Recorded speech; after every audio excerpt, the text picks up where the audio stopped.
nations are as a drop in the bucket, and are counted as the small dust in the balance. All nations before him are as nothing.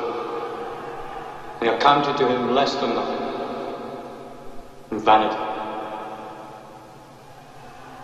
He bringeth the princes to nothing.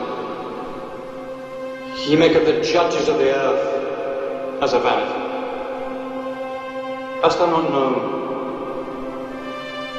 Hast thou not heard that the everlasting God, the Lord, the Creator of the ends of the earth, fainteth not, neither is weary? He giveth power to the faint, and to them that have no strength, he increaseth might. But they that wait upon the Lord shall renew their strength. They shall mount up with wings as eagles.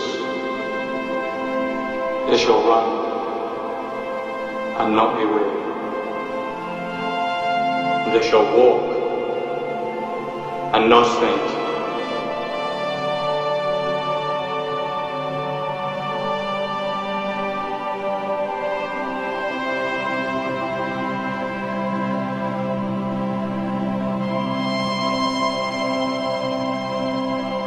Says the Lord, he that honours me, I will honour. Good luck.